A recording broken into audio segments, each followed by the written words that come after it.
कहूं तो 2024 में ही सपा को समाजवादी पार्टी बना करके छोड़ना है, अर्थात सपा और कांग्रेस गठबंधन का जो प्रत्याशी आए उसकी जमानत जब्त करा के भेजना, ये अपील करके जा रहा है। बसपा का जो कैंडिडेट आया है, बसपा तो बिल्कुल समाजवादी पार्टी है, बिल्कुल समाजवादी पार्टी। वोट बेच करके नोट इकट्ठा करने से कोई पार्टी नहीं चलती है। आज सपा का जो हाथी बड़ा मोटा तगड़ा हाथी बहुत हैवी होता है, लेकिन आज भैंसे के बराबर रह गया। क्यों रह गया? क्योंकि उन्होंने कभी गरीबों के भलाई के लिए काम, बातें करने से हल नहीं होता है। आपने गरीबों को घर बना के दिया होता। मेरे मोदी जी तो हर घर नल से जल पहुंचाने की प्रक्रिया चला चुके हैं, चला है कि नहीं चल रहा है? हर घर तक नल से जल। कौन सोचेगा?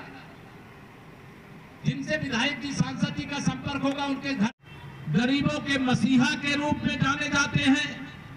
तो समाजवादी पार्टी जिसने कांग्रेस से गठबंधन किया है, ये समाजवादी पार्टी गुंडों की पार्टी है, अपराधियों की पार्टी है, माफियाओं की पार्टी है, दंगाइयों की पार्टी है, भ्रष्टाचारियों की पार्टी है। और जब यह सरकार में थे, आप भूल गए होंगे इसलिए याद दिला रहा हूं, 2017 से पहले उत्तर प्रदेश में सपा की सरकार थी, श्री अखिलेश यादव जी मुख्यमंत्री थे। अगर आप सबको याद है तो उस समय सपाइयों का नारा खाली प्लाट हमारा। जो जमीन खाली पड़ी होती तो उसमें सपा के गुंडे कब्जा करते थे कि नहीं करते थे? बताओ दोनों हाथ उठा करके। और सपा की सरकार के समय जिस गाड़ी में सपा का झंडा, उस गाड़ी में बैठा गुंडा, अपराधी, माफिया। बताइए सही है कि गलत है? लेकिन आज आप सबके आशीर्वाद से देश में माननीय नरेंद्र मोदी जी के नेतृत्व में, उत्तर प्रदेश में आदरणीय योगी जी के नेतृत्व में भारतीय जनता पार्टी की डबल इंजन की सरकार है। और हमारी सरकार का संकल्प सबका साथ, सबका विकास करना है। सबका साथ गरीब का विकास करना है, सबका साथ किसान का विकास करना है, सबका साथ महिलाओं का सशक्तिकरण करना है, सबका साथ नौजवानों के उज्जवल भविष्य का निर्माण करना है। लेकिन अगर समाजवादी पार्टी के बारे में पूछो तो सबका साथ उनकी भाषा में नहीं है। उनके भाषा में सबका साथ का नारा हो सकता है, लेकिन कुछ लोगों का विकास, गुंडों का विकास, अपराधियों का विकास, अपने परिवार का विकास, एक सूत्री लक्ष्य रहता है। ये सारे विपक्षी दल के लोगों से पूछो, कांग्रेस से पूछो, सपा से पूछो, बसपा से पूछो, 2024 में क्या चाहते हो? तो 2024 में माननीय नरेंद्र मोदी जी को देश का प्रधानमंत्री नहीं बनने देना चाहते। आप बताइए, क्या सारे विरोधी मिलकर के तीसरी बार मोदी सरकार बनने से रोक पाएंगे क्या? दोनों हाथ उठा के बताओ। करें तो हम मोदी जी का विरोध नहीं करेंगे, हम मोदी चालीसा पढ़ेंगे। आप बताइए, भ्रष्टाचारियों को माफ करना चाहिए क्या? दोनों हाथ उठा के बताइए, माफ करना चाहिए क्या? जिनके कारण आज भी हम गरीबी के दलदल में जीने के लिए विवश थे। अगर मोदी जी नहीं आते तो जिन 4 करोड़ लोगों को प्रधानमंत्री आवास मिल गया है ना, अभी और 40 साल इंतजार करते तब भी नहीं मिलता। अगर मोदी जी नहीं आते तो मेरे रामलला को भी अभी 500 साल और इंतजार करना पड़ता, तब उनका मंदिर बनता। अगर मोदी जी नहीं आते तो कश्मीर से 370 नहीं हटती क्या? मोदी जी ने गरीबों के लिए जन्म लिया है, गरीबों के लिए मिट जाने का संकल्प लिया है। 18 घंटे काम करते हैं, उम्र 70 साल से अधिक की हो गई है। इतना मेहनत करने वाला कोई नेता देखा है क्या आज तक? आपने बताइए, देखा है? वह मोदी जी कहते तन समर्पित, मन समर्पित और यह जीवन समर्पित। जी चाहे मिट्टी के मकान में रहे हैं, बरसात के महीने में जब कच्चा मकान होता था तो पानी टपकने लगता था। घर की माताएं बहनें छत पे जाती थी। बहुत से घरों में तो छाता भी नहीं होता था, बोरी घर छत पे रख करके जाती थी, बोरी की बचते हुए, और जाकर के पानी जहां टपकता था उसे बंद करके आती थी। कुछ देर बाद फिर पानी टपकने लगता था। ये प्रधानमंत्री आवास बनाने की चिंता ये सपा बसपा के समर्थन से कांग्रेस की सरकार थी, तब क्यों नहीं किया? मैं नहीं जानता इस क्षेत्र में कितने घर बने, मैं उसका हिसाब लेकर के नहीं आया हूं, लेकिन 4 करोड़ से ज्यादा गरीबों के घर बने हैं। और मोदी जी ने कहा 4 जून को वोटों की गिनती के बाद 3 करोड़ गरीबों के घर और बनाऊंगा, और जो भी बिना घर के होगा उसको घर बना करके देने का काम करूंगा। विरोधियों, तुम्हारे पास दम है तो रोक लेना, मोदी गरीबों का घर बना करके दिखा देगा। अमीरों के घर में शौचालय थे, गरीबों के घर में शौचालय थे क्या? पहले बताओ। ये मोदी है इसलिए मुमकिन है। वो गरीब का दर्द जानता था इसलिए गरीबों का दर्द दूर किया है। गैस का सिलेंडर और चूल्हा गरीब को मिल सकता था क्या? पहले उसके लिए लंबी लाइन होती थी, लेकिन इतने भ्रष्टाचारी हैं। हमारे साथ देश के 140 करोड़ लोग हैं। मेरे प्रधानमंत्री श्री नरेंद्र मोदी जी एक गरीब माँ बाप के बेटे हैं। उनके पिताजी चाय बेचते थे, उनकी माताजी घर घर झाड़ू पोछा करके अपने बेटे परिवार का पालन करती थी। गरीबों का दर्द जानने वाला आज देश का प्रधानमंत्री बना, एक ओबीसी वर्ग से आने वाला देश का प्रधानमंत्री बना। इसे आपको बर्दाश्त नहीं हो रहा है, इसलिए हटाना चाहते हो। मोदी जी आए, खुशहाली लाए हैं। आपने कमल का बटन दबाया है, तो कमल का बटन दबाने से केवल रामलला का भव्य मंदिर नहीं बना है, करोड़ों गरीबों का पक्का घर भी बना है।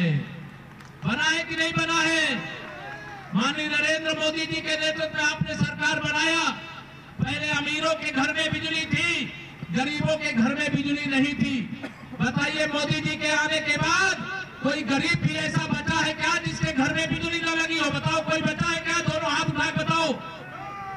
मोदी जी के आने से पहले राशन के नाम पर भाषण दिया जाता था। मेरे प्रधानमंत्री जी गरीबी का दर्द है और गरीबों का दर्द जानते थे। मेरी माताएं, मेरे बेटी हैं, कई परिवार ऐसे होते थे अगर दिन भर ना कमाए तो शाम को भोजन का जुगाड़ नहीं होता था। आज मेरे मोदी जी पिछले 3 साल से फ्री में प्रधानमंत्री गरीब कल्याण अन्न योजना चला करके राशन दे रहे हैं कि नहीं दे रहे हैं? बताइए, दोनों हाथ उठा करके दे रहे हैं कि नहीं दे रहे? और आसमान का अंतर। यह विपक्षी, मैंने कहा कि लोग मुझे बहुत गाली गलौज देते हैं। मैंने कहा मैं तुम्हारे गाली का जवाब गाली से नहीं दूंगा। मैं आप सबसे अपील करता हूं, इनकी गाली का जवाब एक तरीके से दे देना।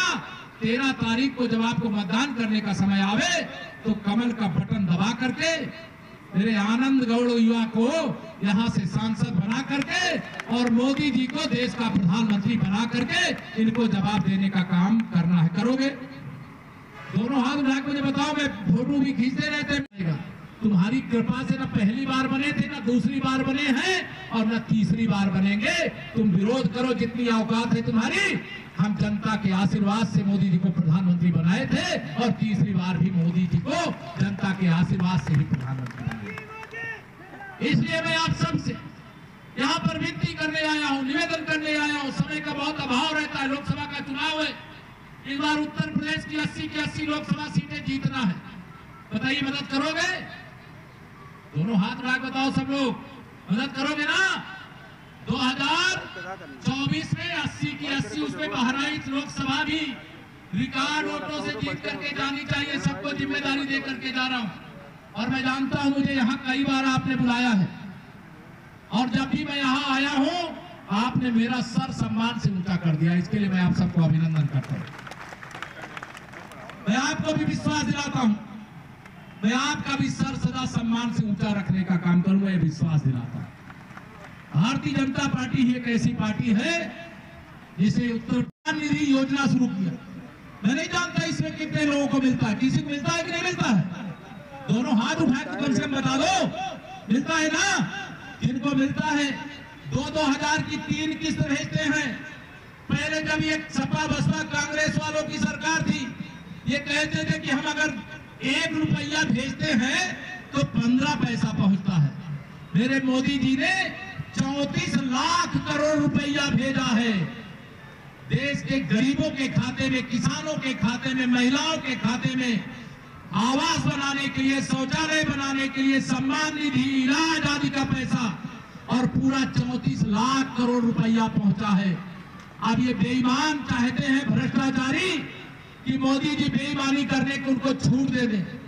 मोदी जी ने कहा है कि ना मैं खाऊंगा न खाने दूंगा। जिसने भी मेरे गरीबों को लूट करके, मेरे देश को लूट करके खाया है पाई पाई वसूल करके गरीब की भलाई में, देश की भलाई में लगा दूंगा। अब ये और देता रहूंगा।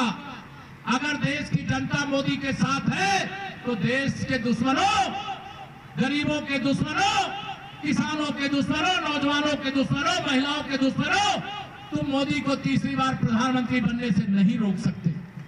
इसलिए मैं आप सब जम्मू कश्मीर से 370 फिर वापस